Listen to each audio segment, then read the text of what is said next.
Olá, pessoal. Boa tarde a todos. É um prazer contar com a presença de vocês em mais uma edição do Logicalis Webinar Academy. Antes de começarmos, eu queria dar uma breve introduçãozinha aí sobre a Logicalis, tá? Nós somos uma empresa global de soluções e serviços de tecnologia da informação e comunicação, e temos operações nos 5 continentes. Na América Latina, nós contamos com uma equipe de 2.900 profissionais distribuídos nas suas operações em 11 países. Aqui no Brasil, nós contamos com escritórios em São Paulo, capital e interior, no Rio de Janeiro, Porto Alegre, Curitiba, Brasília e na região norte e nordeste, tá? Temos a missão de ser um agente transformador da sociedade e acreditamos na aplicação de tecnologias inovadoras para suportar os nossos mais de 1.000 clientes no caminho da digitalização dos seus negócios, sempre com soluções desenhadas sob medida para cada necessidade. Mais uma vez, eu gostaria de agradecer a presença de todos. Caso tenham qualquer dúvida, fiquem à vontade para entrar em contato com a gente, tanto pelo chat ou pela funcionalidade de levantar a mãozinha que tem na lateral do seu nome. Então, aqui você consegue pedir para falar e a gente abre o seu áudio para que você possa interagir com os nossos profissionais e fazer algumas perguntas, tá? Esse evento ele vai ficar gravado e também vai ser disponibilizado na nossa plataforma do Logicalis Webinar Academy. Hoje o nosso tema é: onde hospedar a minha inteligência artificial? On-premise ou cloud? Onde que você hospeda, né, o seu projeto aí de inteligência artificial? É muito provável que você já tenha escutado essa pergunta e deve ter debatido muito sobre esse tema. Embora a discussão ela divida opiniões, não há uma resposta certa ou uma resposta errada. Para cada cenário, existem prós e contras. Por isso, a gente chamou aqui alguns dos nossos especialistas para debater nesse roundtable virtual, para que a gente consiga garantir aí uma TI mais inteligente, tá? Então, gostaria de convidar aqui o Alexandre Nicolau, que é nosso engenheiro de tecnologias híbridas da Logicalis, o Fábio Hashimoto, que é diretor de Data Intelligence na Logicalis, o Paulo Godoy, que é Country Manager da Pure Storage, um grande parceiro nosso, e o Renan Vilas Novas, que é Cloud Solution Architect, também na Microsoft, também um grande parceiro nosso. Vamos lá, pessoal, fiquem à vontade. Boa tarde, pessoal. Primeiro, eu queria agradecer a presença de todo mundo aqui nesse evento, né, que eu acho que é um evento que, em princípio, ia ser feito lá no Gartner, e a Logicalis, de uma maneira bastante dinâmica e inteligente, acabou convidando as pessoas aí para participarem aqui, para a gente poder aproveitar o tema, que eu acho que é um tema que é bastante interessante, que traz assim muitas dúvidas, né, para quem está investindo nessa área, para as pessoas que vão precisar ter algum projeto envolvendo esse tipo de tecnologia, e essa dúvida com certeza vai surgir, e como a Joyce comentou, não existe uma resposta certa ou errada, né? O que existe são as discussões e pontos positivos e negativos de cada uma das tecnologias que a gente vai colocar exatamente aqui. Hoje a gente tem aqui, como a Joyce comentou, as três pessoas aqui de alta vão estar acompanhando a gente, é o Fábio Hashimoto, que é o nosso diretor aqui da área de software da Logicalis, que vai se apresentar, o Paulo Godoy da Pure Storage e o Renan da Microsoft, que vão fazer uma pequena introdução sobre o que eles fazem e qual que é a opinião que eles têm sobre o assunto. Pessoal, fica à vontade. Hashimoto, se quiser começar.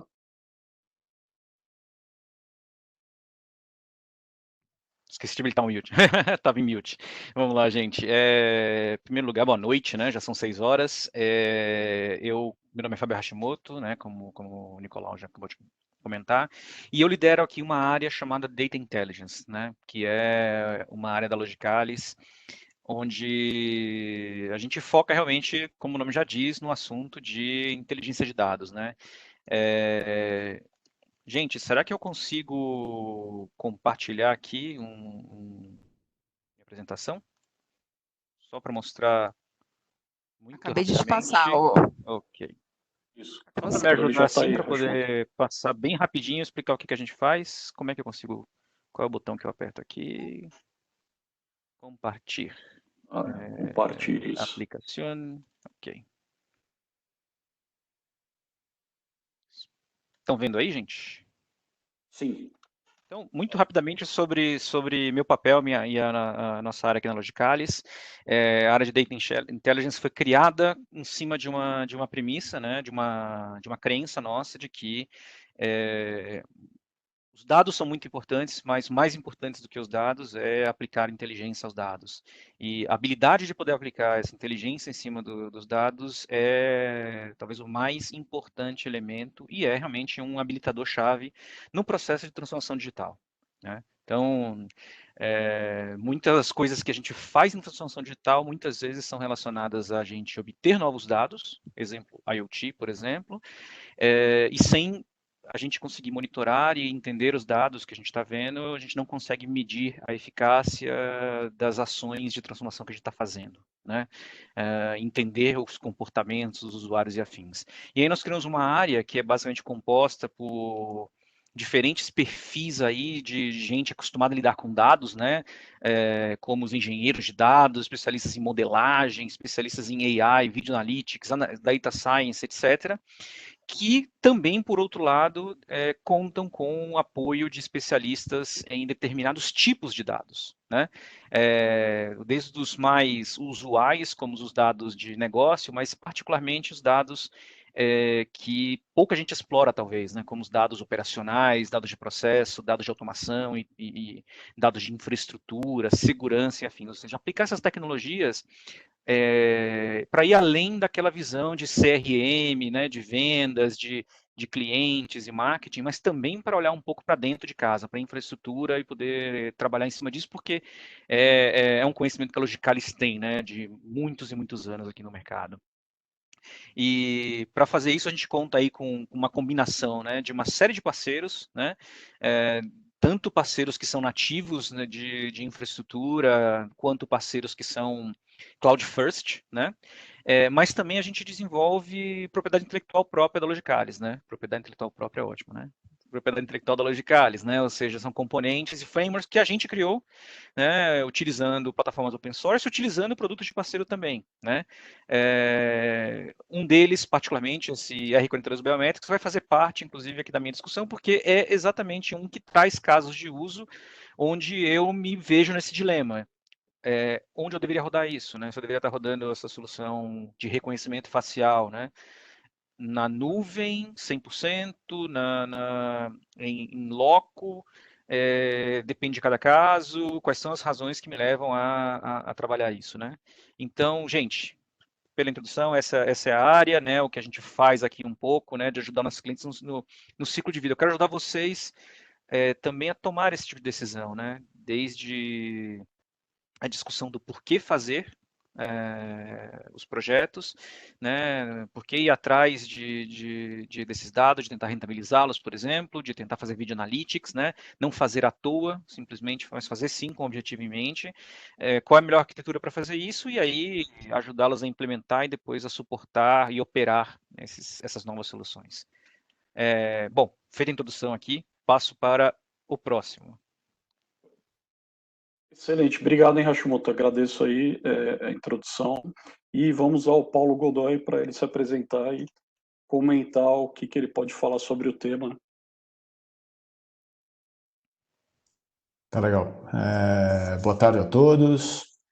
Obrigado, então, aí todo o time da Logicalis para a oportunidade aqui de participar e falar um pouquinho de como que a Pure enxerga todo esse tema da inteligência artificial e da nuvem. Vocês estão vendo aqui a minha apresentação? Sim, está chegando. Sim, Agora. já está apresentando, então, senhor. Tá bom. Eu sou, então, o Country Manager da Pure Storage do Brasil. A empresa é essencialmente um fabricante de storage, endereçando aí todo um mercado de 50 bilhões de dólares mundialmente. Uma empresa que tem 10 anos, relativamente nova, mas já não mais uma criança, que tem aí uma série de diferenciais técnicos, de experiência do usuário, que já está aqui no Brasil há 5 anos, trabalhando principalmente aí através de parceiros, sendo a Logicalis talvez o maior e mais antigo parceiro que a gente tem aqui no país. O assunto da inteligência artificial com a nuvem, vocês conseguiram aí combinar dois assuntos que para mim são vastos aqui, A gente tem um monte de material, né? Consolidar uma apresentação para falar desses dois assuntos já é um desafio em si. A gente já está lidando com isso há bastante tempo, né? Com todas essas demandas que a inteligência artificial trouxe, revolucionando os negócios e as infraestruturas, e ainda relacionando isso com a nuvem. Então, toda essa característica da inteligência artificial com relação à infraestrutura, trazendo aí uma série de novidades em termos de paralelismo, novos algoritmos, volumes de dados muito grande, traz aí uma série de consequências para o mundo da infraestrutura, que é combinação de coisas que antes eram totalmente incompatíveis. Você precisa tracionar grandes quantidades, com grande throughput, fazendo isso de uma maneira, né, rápida e, às vezes, tendo que trabalhar arquivos pequenos, mas em grande quantidade. Para fazer, né, toda essa unificação é um processo muito difícil que traz novas tendências para a tecnologia que a Pure já nasceu, já nativamente com essas características, endereçando todas essas novas funcionalidades, fazendo toda essa consolidação de aplicações e softwares e experiência que o usuário precisa para trabalhar isso, e ainda tendo esse enfoque já de unificar isso com a nuvem, de já trazer então essa experiência do híbrido para a inteligência artificial. A nossa posição é que o certo, a estratégia certa para tudo isso é o e não o ou. Não é que você vai estar ou on-premises ou na nuvem, você vai ter que fazer os dois ao mesmo tempo, e isso traz aí uma série de desafios que a gente acha que já costurou isso de uma maneira muito eficiente, muito simples, inclusive, trazendo aí uma série, trazendo todos esses benefícios,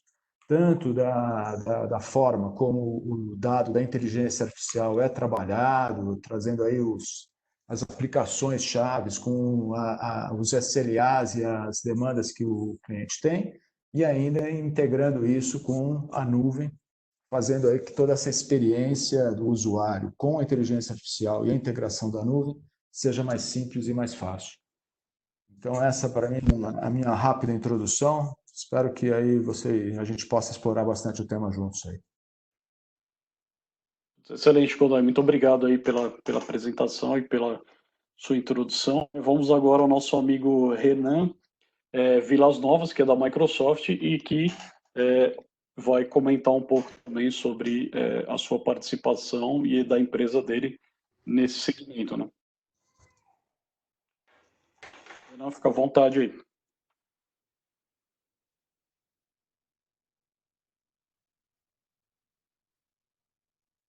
Renan, você está em mute.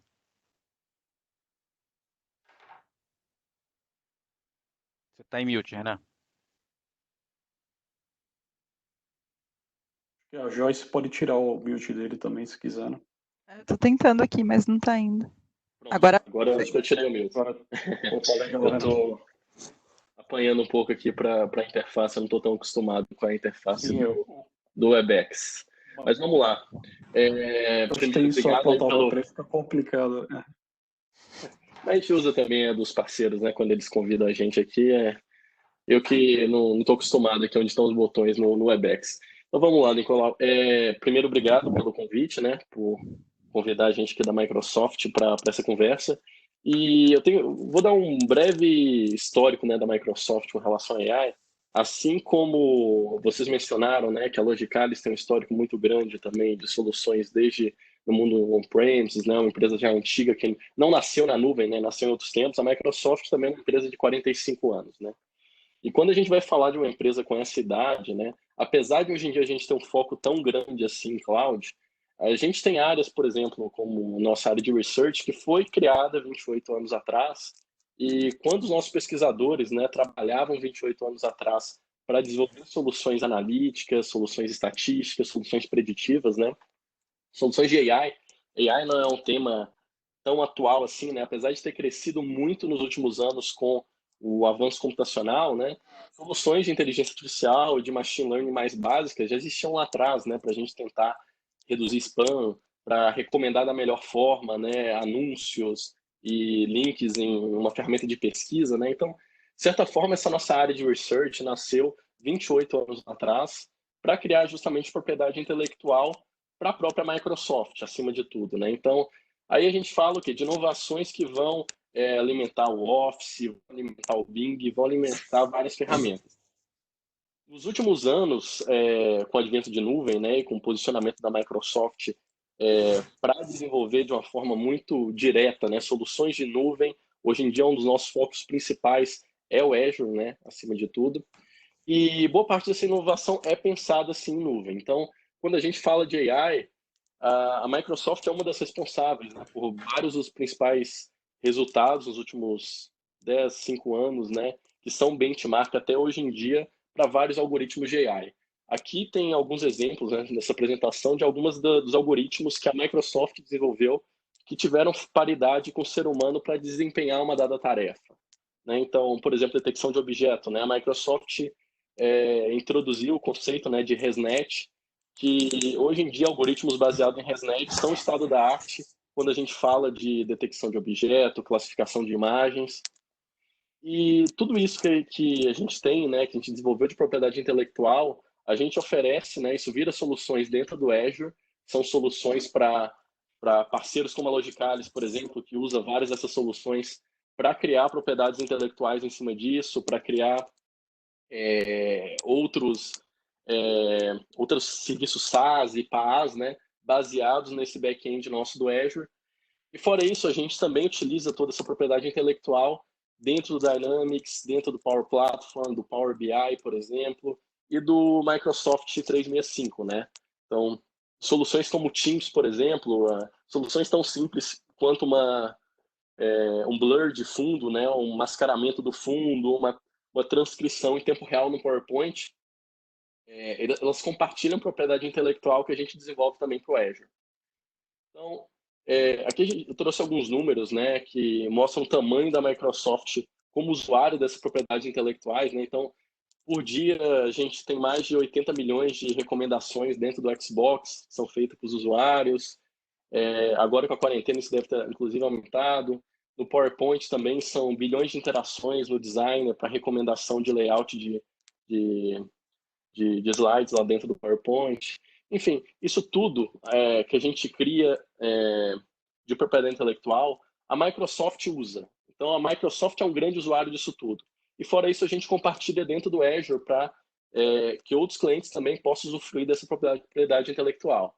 A gente divide isso em 3 frentes. Apps and Agents, que seriam serviços já pré-prontos, como modelos de visão, de linguagem, de STT, enfim, a gente tem mais de 30 serviços diferentes, focados em diferentes tarefas cognitivas, envolvendo áudio, texto, imagens, decisão e também serviços de busca.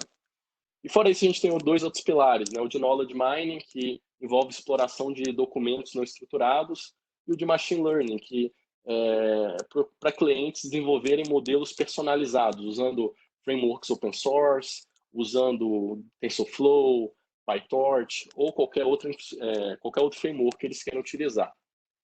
Eu vou postar aqui no chat o link que a gente tem focado especificamente na nossa página de AI, e lá vocês conseguem ter mais informações de como é que a Microsoft está posicionada nesse setor de AI. Fora isso, vamos começar aí a discussão também sobre esse tema, né? Beleza. Excelente, Renato, a apresentação, pelas suas colocações, né? E só lembrando, pessoal, acho que é interessante e importante que, se vocês quiserem fazer alguma pergunta, como a Joyce mencionou, né? Por favor, levantem a mão, né?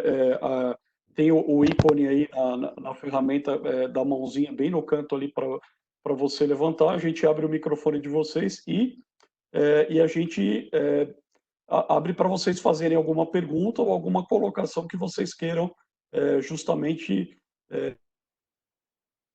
em relação a esse tema aí, aproveitando as pessoas certas, né?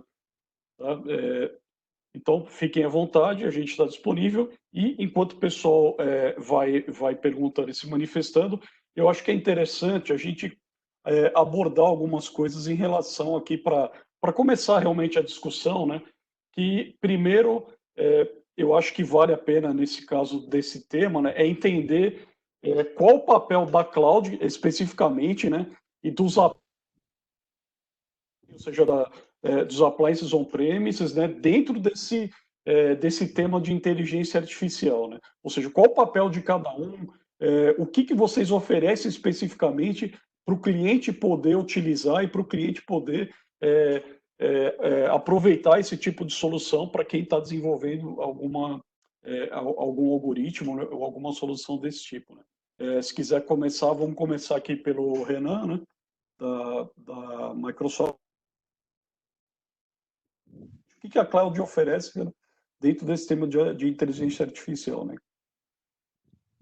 A cloud, basicamente, o que? Tem 3 tipos de ofertas principais, né, dos usuários que estão usufruindo dela. Então, desde uma infraestrutura como serviço, que eles podem utilizar máquinas virtuais, né, on demand, para subir, por exemplo, um ambiente de experimentação dentro de machine learning. Eles podem simplesmente aproveitar nessa flexibilidade de ter infraestrutura como serviço para dar muito mais agilidade no desenvolvimento, no deployment de algoritmos. Quando a gente fala, né, de serviços de plataforma como serviço, a gente tem plataformas voltadas para você conseguir executar código de uma forma altamente escalável, sem você precisar gerenciar infraestrutura, utilizando frameworks como open source, como Spark, utilizando GPUs, FPGAs, usando CPUs. Então, acima de tudo, o PaaS é voltado para você conseguir distribuir os códigos que você está desenvolvendo, distribuir, né, a sua propriedade intelectual que você está desenvolvendo em uma infraestrutura sem precisar gerenciar ela. Isso acaba conferindo mais agilidade ainda, tanto para o treinamento de algoritmos, quanto para também o deployment, né, desses algoritmos. E por último, né, a gente tem todas as ofertas SaaS, que já são algoritmos pré-prontos que qualquer usuário consegue provisionar. Um endpoint, né, seria uma API REST, por exemplo, que consegue ser integrada com qualquer aplicação que vocês têm. Então, por exemplo, a gente está falando de transcrição de áudio a texto. Simplesmente uma API onde a gente consegue, por exemplo, enviar o áudio ou um string de áudios, né, e obter a transcrição em tempo real e conseguir embedar isso dentro da minha aplicação, né, de uma forma transparente. E isso o cliente contrata como, né? Ele contrata por hora, cara, por algoritmo, cara. Como que é contratado isso dentro da Cloud? Ou seja, ele para cada uma dessas features, ele tem que ter por exemplo, uma contratação diferente, ele contrata por hora, cara. Como que fica nesse caso? A gente tem, no modelo de cloud, né, que é onde a gente oferece toda essa versatilidade, a nossa principal oferta de AI hoje em dia, né, você apenas contrata créditos de nuvem. Esses créditos você pode utilizar em qualquer serviço do nosso portfólio. Então, caso, por exemplo, em um mês o STT está demandando mais requisições, ok, você direciona esses créditos para esse serviço. No outro mês você teve menos requisições e teve mais no outro, e você usa esses mesmos créditos para contratar um serviço. Então, não existe nenhuma licença que te trave em usar apenas um serviço, os créditos são genéricos e você gasta em qualquer serviço que está disponível na nuvem.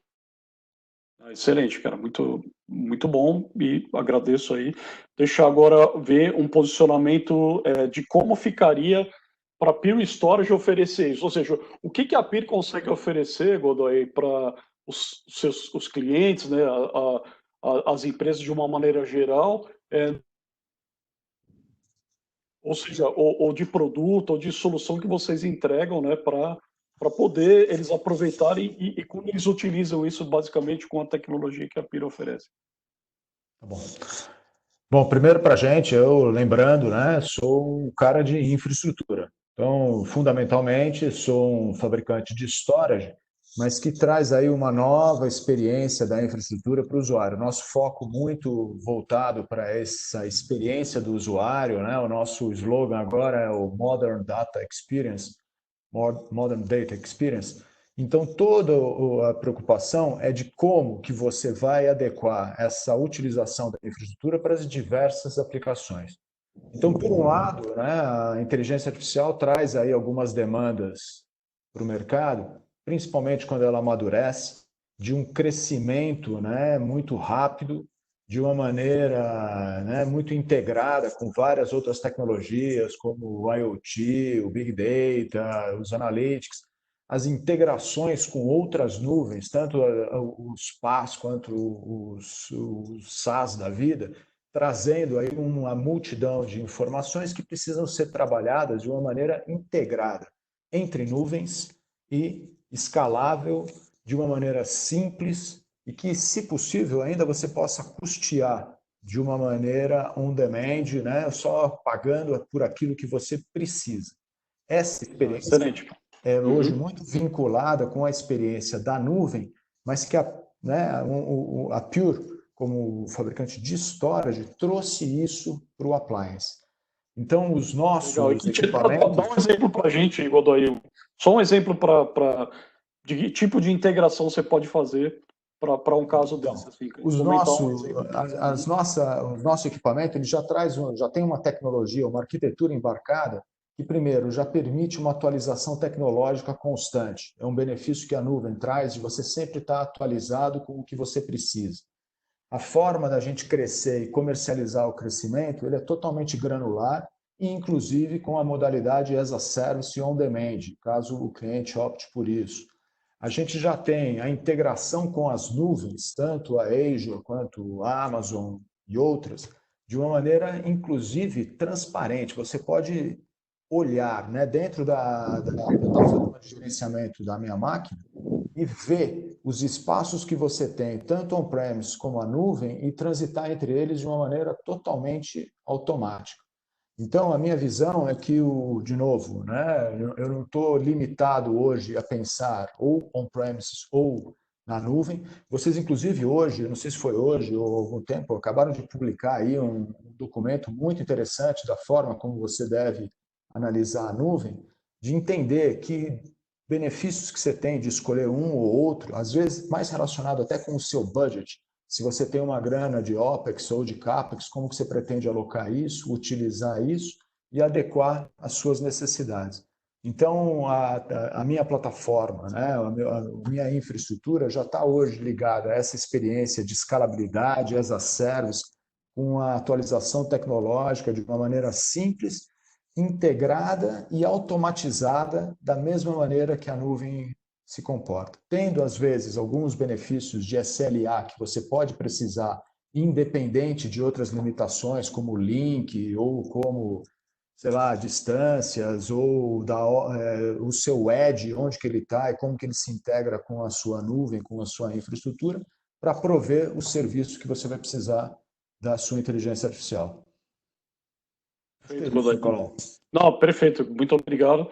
E, Hashimoto, você tem alguma coisa a colocar nesse ponto, cara? O que a Logicalis utiliza, basicamente? Ela utiliza os dois modelos, cara? Qual que é melhor de cada um? O que você vê como vantagem? A gente, como um usuário da tecnologia, né, particular, vantagem e desvantagem em cada um dos modelos. Eu vou responder a questão como um usuário, né? Então, eu como alguém que lidera um grupo que desenvolve soluções, né? Ou seja, cria a propriedade intelectual, é uma área de desenvolvimento de software também, né? O que eu posso falar, né? Para mim não tem dúvida, né? Assim, para mim o grande benefício da nuvem entre os vários, é a velocidade para você colocar em prática algum conceito que você criou, né? Testar mercado, criar um MVP, criar uma demo, colocar produto na praça, né? Colocar um sistema na mão, uma solução na mão dos usuários para que eles experimentem aquilo e deem feedback, né? Então, assim, eu tive projetos em que o tempo em que a gente demorou para desenvolver a solução foi mais rápido que o tempo que a gente gastou negociando o contrato, né? A gente não precisa, né, assim, não precisa. É claro, assim, se você pensa em toda a questão do processo tradicional de montar uma infraestrutura para começar a trabalhar, né, em você ter que fazer uma RFP, comprar hardware, implantar, tudo isso é um pouco mais lento, realmente, né? Tudo isso é um processo, por mais eficiente que você seja, sempre vai ser mais moroso do que você entrar lá no Azure e habilitar os seus recursos, que é uma coisa que vai durar alguns minutos, muitas vezes, né? Você já está com o semente montado, né? Então você consegue desenvolver e gerar valor muito rápido. Então, o que eu digo assim? em termos de criação, em termos de inovação e criação, não tem dúvida que a nuvem é o local, né? No entanto, existem uma série de cenários em que você não pode contar com a conectividade, né? Ou que ela não é confiável, ou que ela é cara demais, por exemplo, para o tanto de dados que tem que transportar, né? Então, ou até que ela não está disponível, né? Então, poxa, como é que eu resolvo isso? Ah, legal, entram aí recursos que players como Pure Storage, né, e outros tantos do mercado, mas como as próprias, né, a própria Microsoft, por exemplo, também endereça, né, assim, hoje você encontra no próprio cardápio do Azure, né, mecanismos para resolver esse tipo de problema, para você habilitar e trazer para o on-premises, né, um pouco dos recursos que existem na nuvem, né? Então, como exemplos aí, né, o Azure Stack, por exemplo, o IoT Edge, né, são dois exemplos aí interessantes de recursos da nuvem, fazendo a ponte, né, habilitando, permitindo implementar uma arquitetura híbrida. Acho que isso é bastante bacana. E existem os casos em que a latência, né, é essencial. Então, eu preciso de um tempo de resposta muito, muito rápido que eu só vou conseguir realmente se eu tiver ali uma tomada de Em loco, né? decisão, por Imagino, né? exemplo, alguma Equipamento coisa ali, né, local. Sei lá, eu posso estar falando de uma linha de produção, por exemplo, onde eu estou usando Video Analytics para poder identificar problemas de qualidade, fazer classificação e afins, né? Pode até ser que eu faça todo o treinamento da minha rede neural, que vai fazer classificação ou detecção de problemas de qualidade na nuvem, né? Mas eu tenho um mecanismo depois para transportar essa rede treinada para o on-premises, onde ali eu vou ter, de repente, um dispositivo de alta performance para poder garantir que aquilo seja processado em milissegundos e você consiga não interferir no processo, ou até mesmo pode ser que num lugar onde tem plano de conectividade, eu use um dispositivo IoT, alguma coisa desse tipo, né, que me permita tomar uma decisão ali simples, né, num local onde eu inclusive não tenha disponível conectividade, quem sabe, né. Então, Não, legal. dar alguns exemplos aí de coisas que a gente já trabalhou, né. Tá perfeito, cara, perfeito. É exatamente isso que acho que é entender, né, para ver quando que é vantagem e desvantagem num caso do outro. Tinha uma pergunta que o Vicente Miranda Neto queria fazer. Vicente, a Joyce vai abrir seu microfone se você quiser fazer aí, apesar de ter baixado a mão, e na próxima vez eu já interajo de imediato para quem quiser se posicionar, né? É que eu acabei vendo só mais tarde, o pessoal estava falando bem nesse momento. Se você quiser perguntar, fica à vontade aí para tirar a sua dúvida, né? Com relação a isso. Olá, boa noite. Vocês me ouvem? Boa noite, Sim, Vicente. estamos ouvindo, Vicente. Perfeitamente. Obrigado pelo convite, né? Primeiro. E eu já conhecia a Microsoft, já fui usuário, pode-se dizer assim, né? O comprador, cliente comprador, né? Que bom, né? E a Logicalis também já tinha ido em alguns eventos. A Puri, realmente, eu vim conhecer agora. Então, a minha questão, Legal. de certa forma, o Paulo já respondeu um pedaço. Eu coloquei se as soluções elas são complementares ou elas são competidoras entre elas, né? Ou nesse tema, ou se são realmente propostas completamente distintas. O Paulo coloca como são complementares, né, de alguma forma. E eu, novamente, eu nunca tinha tido o prazer de conhecer ainda a Puri, né? É alguma coisa para se estudar, né? Acredito que sim, pode ser analisado. A Microsoft, como já havia comentado no início, já tinha usado. Ainda não essa parte de IoT. De AI, você já usou alguma coisa? Essa maturidade, mas é isso. Não, excelente, cara. Quando eu estava como IT Manager da Asia Shipping, colocamos toda a parte de 365 para dentro ou para fora, porque na verdade estávamos usando ele em cloud, né? Então a nossa estrutura era 365. Eu entendo que foi muito bom, não tenho nada a falar ao contrário. Que sou apaixonado pelo cloud também, tendo que essa parte tem que ir para fora. O nível de qualidade, com certeza, é muito maior que se eu estivesse em casa. Eu não gosto mais do...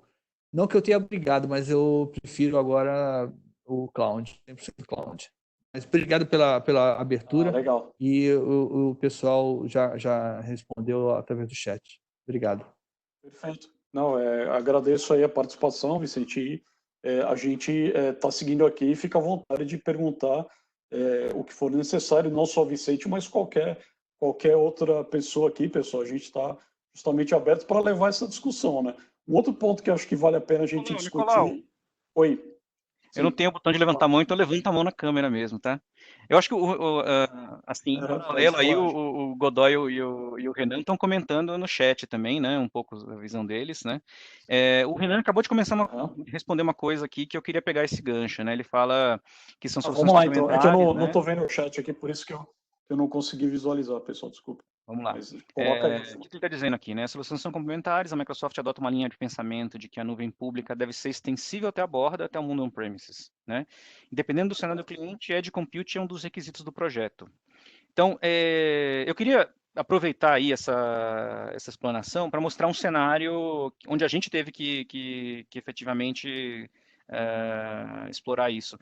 Você pode passar o controle, que eu queria mostrar um slide? Claro, sem dúvida. Joyce, se puder passar para o Hashimoto aí, por favor. Obrigado. Tá aí, já está com você. Vocês conseguem ver esse slide? Sim. Então, o que é isso aqui, né, basicamente? Então, a gente tinha um cenário com um cliente, né, que ele basicamente ele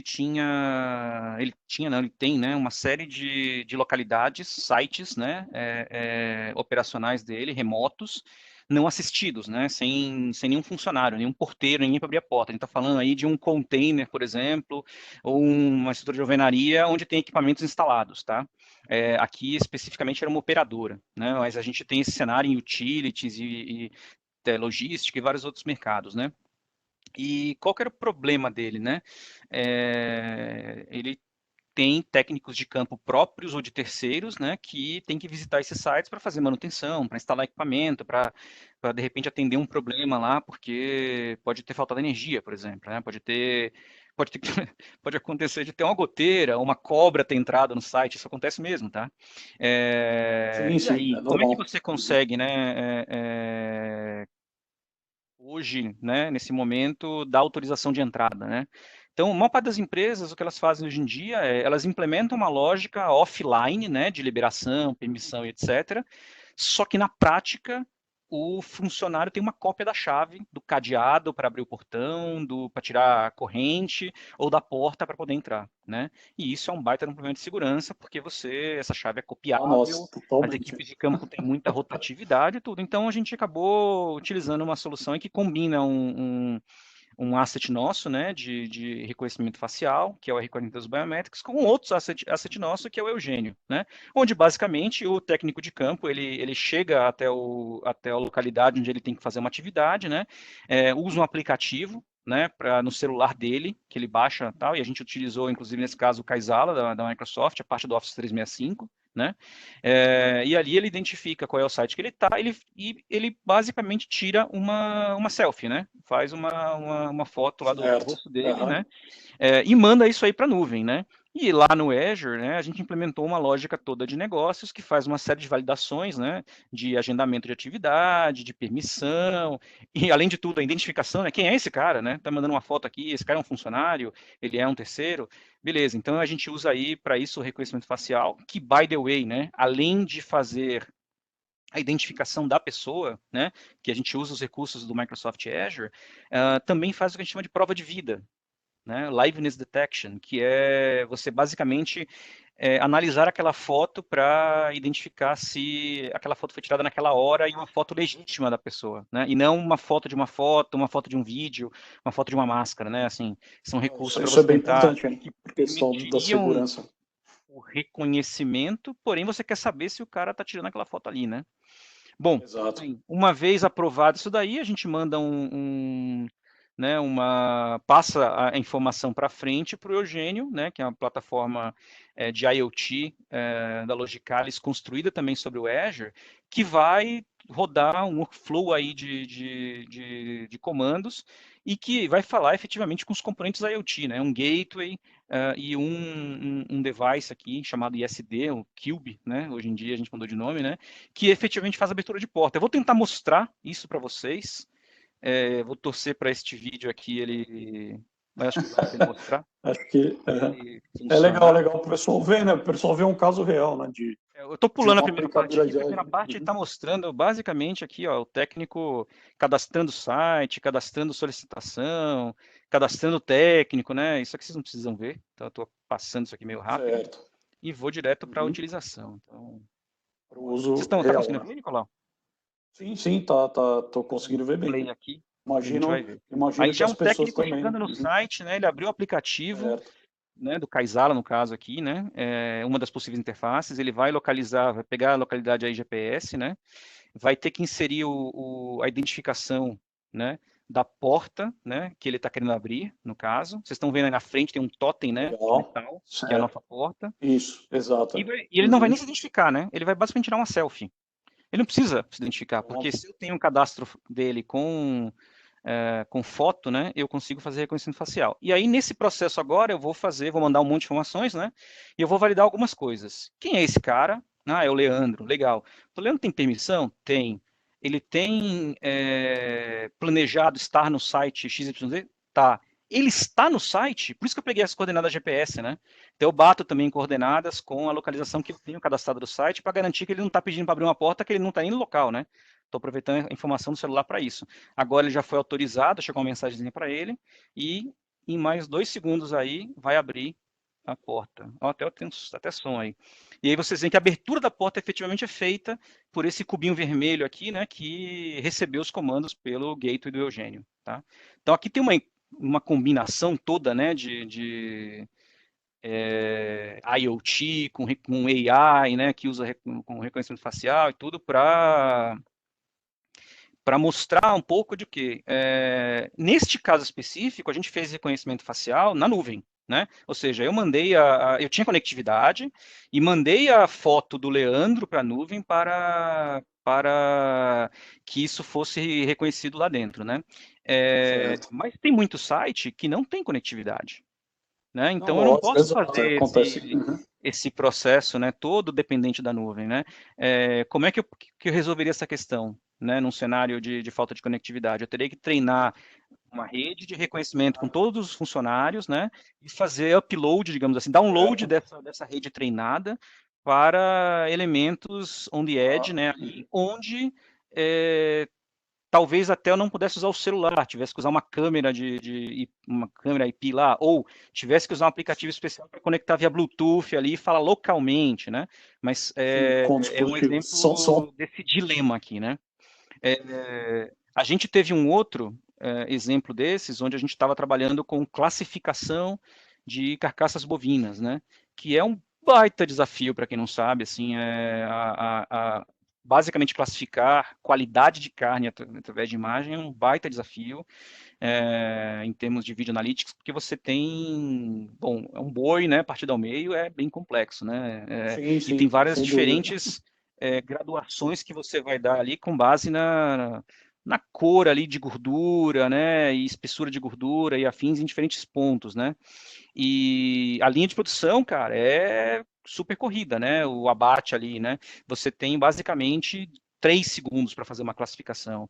Então, e isso está espalhado no interior do Brasil, né? O abate acontece não aqui em São Paulo, na capital, com internet 100 mega. Acontece lá em Goiás, né? Por exemplo.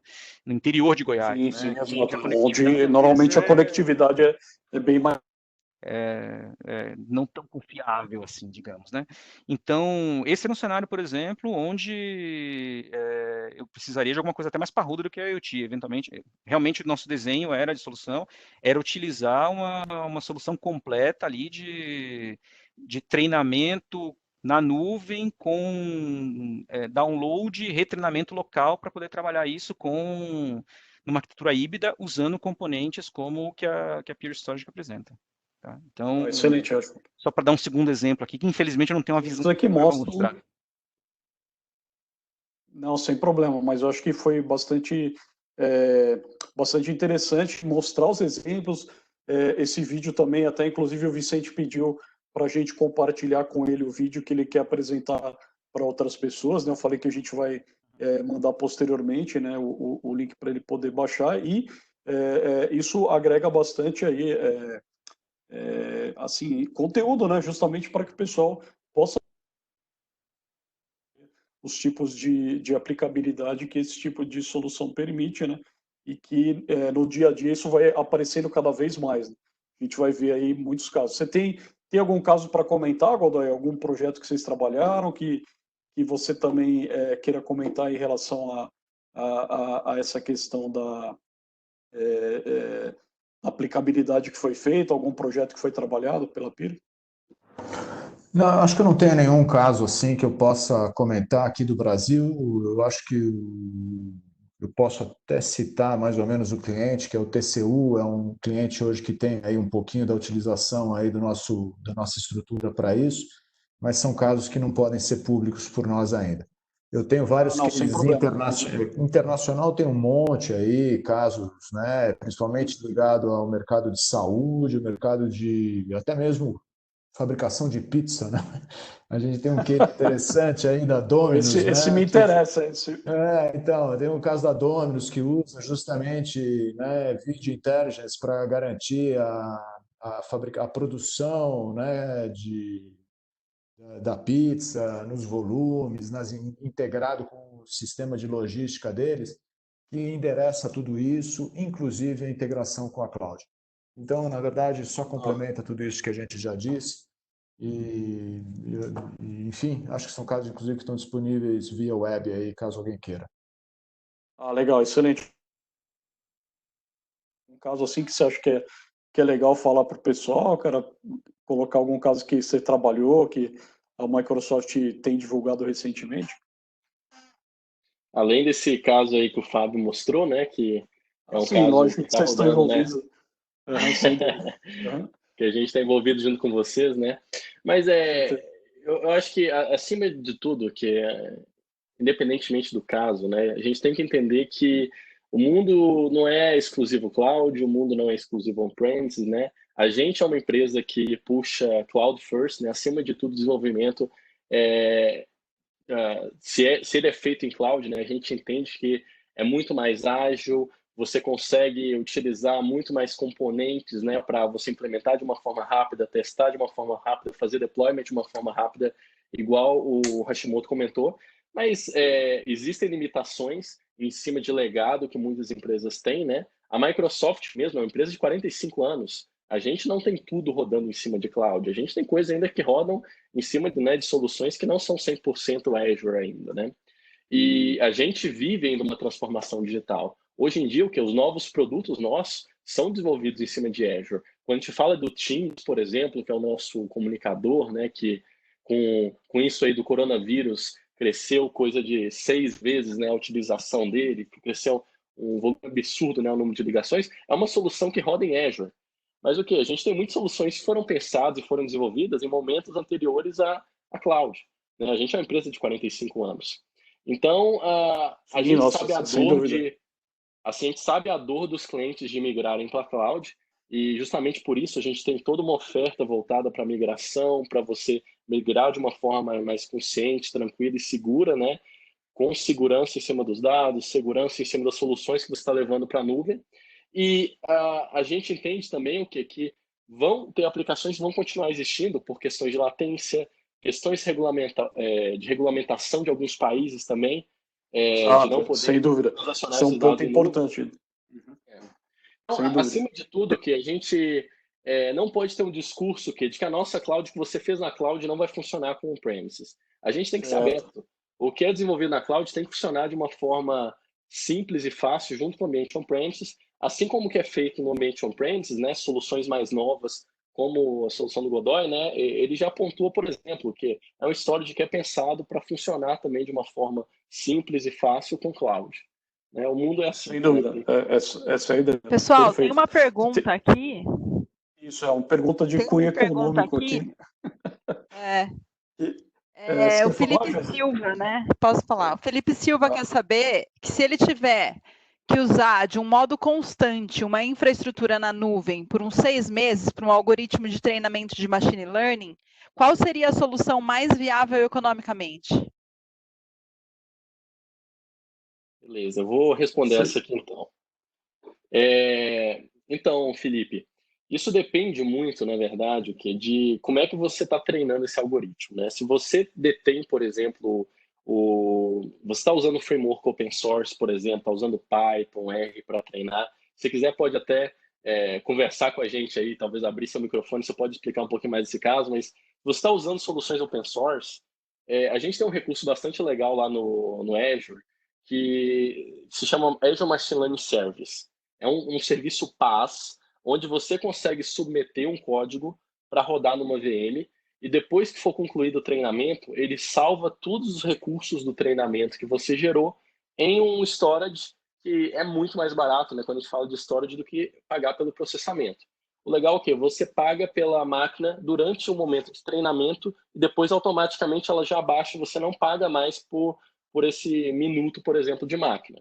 E você consegue, inclusive, usar o que a gente chama de Low Priority Instances, que é um recurso de usar as máquinas, por exemplo, que não estão sendo usadas no data center. Então, é um uso com baixa prioridade. Se alguma outra pessoa pedir para usar aquela máquina e tiver com alta prioridade, a sua sessão vai ser derrubada.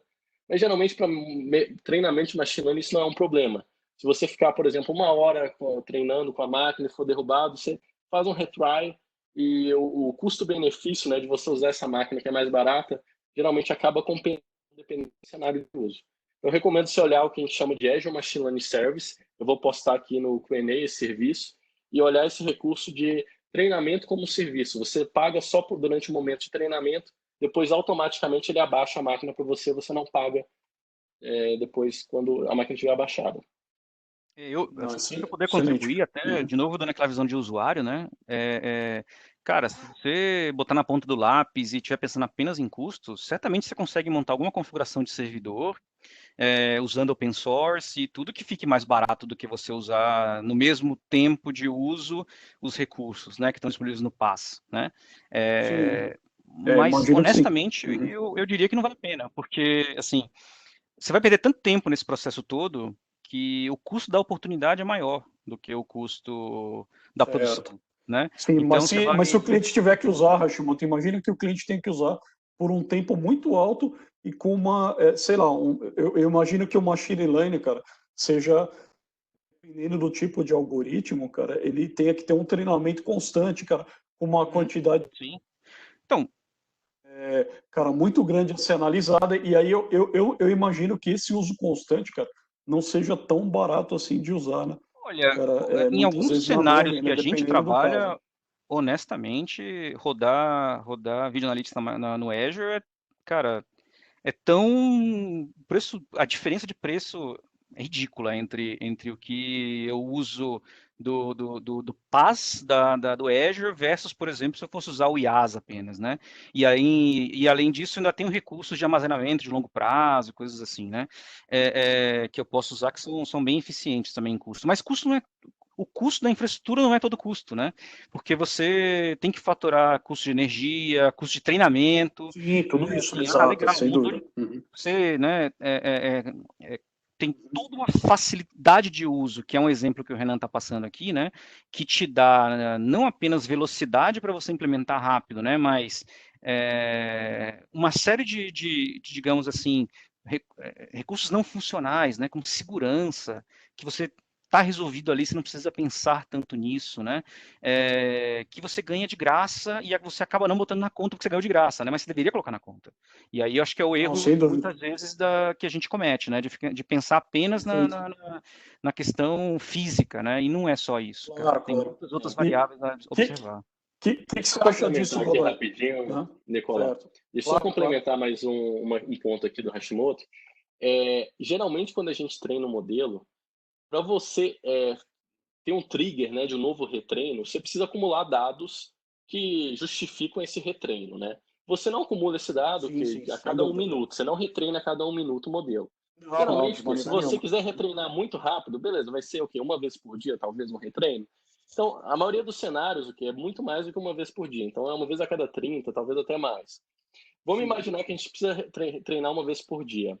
Se a gente tiver que investir numa infraestrutura, às vezes on-premises, para esse treinamento, para a gente treinar, às vezes, rápido, com uma quantidade muito grande de dados, a gente precisa investir uma infraestrutura muito grande, às vezes, para esse treinamento. Na cloud, que a gente tem máquinas que são caríssimas, né? Tipo, assim, R$50 a hora de uma máquina. Que rodam recursos Exato. de Pure Storage, NVIDIA e afins, né? Nessas máquinas também físicas. Exatamente. Né? Que tem justamente o quê? As últimas placas da NVIDIA, que são justamente voltadas para treinamento massivo, em cima de quantidades colossais de informação, né? Que o quê? São para treinar modelo que é numa escala industrial, uma escala muito grande. Porque essa máquina vai treinar o seu modelo que em meia hora, você distancia ela, roda em meia hora e acabou. Você vai pagar um valor muito caro, às vezes, por hora da máquina. Mas se você fosse ter a máquina como asset em on-premises, pagaria milhões Paga por 100%. essa mesma infraestrutura. Ali você está pagando o 100% do quê? tempo dela, né?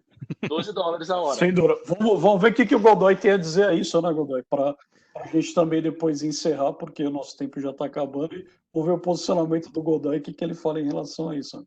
Só para complementar, então, em relação a isso, cada vez mais eu vejo parceiros se equipando, se preparando para fazer também essa oferta como serviço das estruturas on-premise. Vocês mesmos aí têm todos os recursos para juntar essa oferta e, dependendo da granularidade, dependendo da escalabilidade que o cliente precisa, vocês podem ofertar isso como serviço dentro dos clientes com todos esses recursos, alguns dos recursos pelo menos já pré-preparados para fazer essa oferta que tem aí talvez alguma padronização, que tem aí uma escalabilidade de mercado. Então, depende das tecnologias, depende dos fabricantes envolvidos. Isso está cada vez mais comum de ter a oferta as a service, on-premise, com granularidade, escalabilidade e com vários serviços agregados que podem atender alguns SLAs, algumas demandas aí.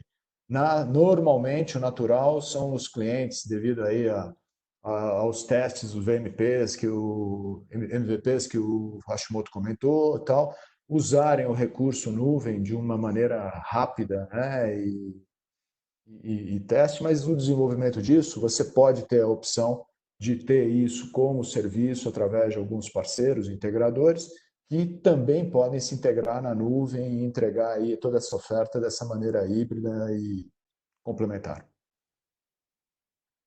Perfeito, Godoy, excelente. Porque a gente tem que ver também, que até o Vicente está colocando aqui, que a variação do dólar é um ponto extremamente. A gente usa também a questão de nuvem, que tendo um asset próprio já, você obviamente já adquiriu, né? Quem, por exemplo, comprou equipamentos aí com o dólar a 2,50, 3,50, obviamente sabe que essa variação não é tão grande depois em relação à utilização desse bem, né? Porque você já adquiriu, né? E na nuvem a coisa acaba não sendo bem assim, né? Que o fluxo de o maior problema de preocupação aí principalmente para nós aqui, né, no Brasil, né, na América Latina em geral, onde a flutuação ela é bastante acirrada, principalmente nos tempos que a gente vem vivendo agora. A gente não está isento dessa variação cambial na medida que você precisa crescer, acrescentar, né, eventualmente investir na aquisição ou não. Eventualmente eu vou estar protegido quando o meu parceiro já tiver esse recurso instalado, oferecendo isso como serviço no mercado. Mas mesmo isso tem aí um trade-off de entender como é que é a perspectiva de crescimento. De qualquer maneira, hoje a questão cambial impacta todo mundo que mexe com TI e é difícil hoje de esquivar. Eu acho que essa é uma das consequências até do tema coronavírus, aí é uma das coisas que a gente acaba tendo que falar e conversar. Perfeito, Godoy. Pessoal, eu acho que, assim, tema o que não falta é assunto para a gente levantar aqui. 2 horas fácil, né? Discutindo o tema. A gente pode depois tentar, numa outra oportunidade, envolver as pessoas e continuar. Porém, nosso tempo em relação ao que já estava combinado já chegou ao fim. Eu gostaria de agradecer mais uma vez aí a participação imensa aí, e excelente de todo mundo aí do Hashimoto, Paulo Godoy, Renan, que contribuíram assim bastante para a discussão ter sido bem interessante, assim, situações que foram bem legais aqui para exemplos que foram dados. O Hashimoto que trouxe, eu não esperava até que ele fosse trazer algum exemplo de aplicabilidade prática que a gente até tinha trabalhado. E, Joyce, deixa a palavra para... Obrigado, Edmar. Deixa a palavra com você para encerrar aí. Muito obrigado, pessoal. Agradeço bastante aí a participação de todos. Valeu, gente. Obrigado. Obrigada, pessoal. Uma boa noite para todos. Amanhã a gente volta com as nossas Cloud Sessions. A gente tem umas 9h30 da manhã e às 18 horas também. A gente aguarda vocês. Espero que vocês possam estar com a gente mais uma vez. Boa noite e até amanhã. Valeu, pessoal. Obrigado, hein? Muito obrigado. Tchau, tchau. Tchau. Tchau.